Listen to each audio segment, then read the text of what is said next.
हरियाणा की हर अपडेट के लिए बेल आइकन दबाएं और सब्सक्राइब करें STV हरियाणा न्यूज। पोर्टल के माध्यम से क्या कुछ काम होगा, क्या जानकारी दी गई है, किस तरीके से अपनी शिकायतें मांगे रखी? जन सहायक जो पोर्टल है उसका उद्देश्य ये है कि जितने भी सरकारी योजनाएं सेवाएं हरियाणा सरकार की हैं, डिपार्टमेंट्स सब हैं, तो उनकी अपने जितने भी पोर्टल्स और उनकी वेबसाइट्स हैं, उन सब के जो पते हैं, एड्रेसेज हैं, या किसी व्यक्ति को अपनी आवश्यकता के हिसाब से ऑनलाइन कोई चीज अप्लाई करनी है, उसका एक सरल तरीके से एक पोर्टल बनाया गया है ताकि उस एक ही पोर्टल के माध्यम से और हम सारी योजनाओं का जनता के लिए खास करके है अपनी योजनाओं का लाभ वो ले सकें।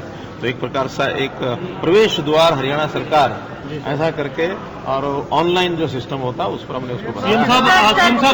सीएम साहब किसानों के एक प्रतिनिधिमंडल ने आज आपसे मुलाकात की है और बलजीत सिंह दादूवाल जी ने भी आज आपसे मुलाकात रही है, क्या कुछ रहा?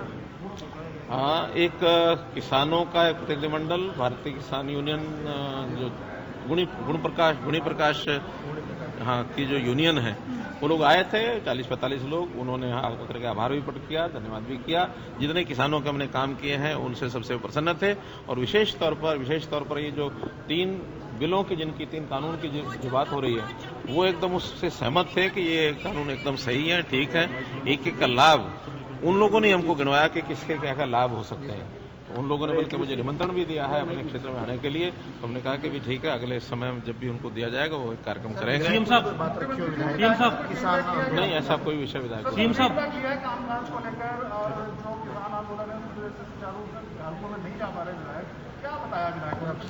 देखिए, अभी बहुत से विषय अभी हमने करने हैं। अगले सप्ताह फिर मीटिंग करेंगे तो उसमें आएंगे सारे विषय, क्योंकि आज बहुत दिनों के बाद मीटिंग हुई थी तो सरकारी कामकाज के ऊपर ज्यादा बातचीत हुई। सीएम साहब, डीजीपी ने भी रिलीव करने के लिए लेटर लिखा है गृह विभाग को, एसीएस को, क्या उसका स्टेटस है और क्या पैनल जो है वो आगे के लिए भेज दिया है? केंद्र में जाने की इच्छा जताई? देखिए, उन्होंने अपनी इच्छा जताई है, उन्होंने एक पत्र लिखा है, इस बात ठीक है। और मैं समझता हूं कि अगर उन्होंने पत्र लिखा है और अपनी इच्छा जताई है तो निश्चित रूप से अपनी योजना से भी जाना चाहेंगे तो हम उस पर विचार करेंगे और विचार करके अगर उनके जाने का फाइनल होता है तो फिर हम उसकी अगली जो कार्रवाई है वो शुरू करेंगे।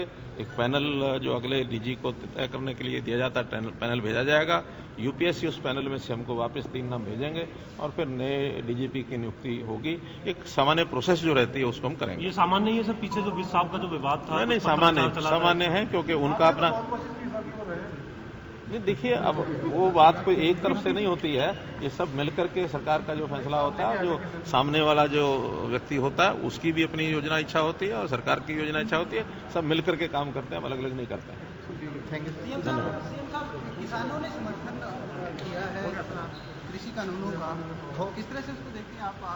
नहीं, बहुत अच्छी बात है। बहुत हमारा तो कहना कि जो इस समय मुट्ठी भर जो लोग हैं आंदोलन को जो समर्थन दे रहे हैं उनकी को बहुत बड़ी संख्या नहीं है।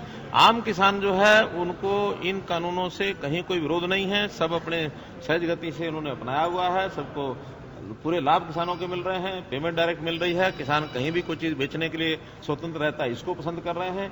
इसलिए अधिकांश किसान तो इसको पसंद कर रहे हैं। लेकिन कुछ मुट्ठी भर लोग हैं जिनको अपना कोई ना कोई एजेंडा उनका है जिसके कारण से उसका विरोध कर रहे हैं। ये प्रत्यक्ष किसानों के उस आंदोलनकारी लोगों का जो विरोध है वो बहुत जगह से उस पर उठने लगे और निश्चित रूप से उनके खिलाफ सरकार कार्रवाई क्यों नहीं करती है सर? जो मुट्ठी भर लोग हैं वो मनमानी कर जाते हैं।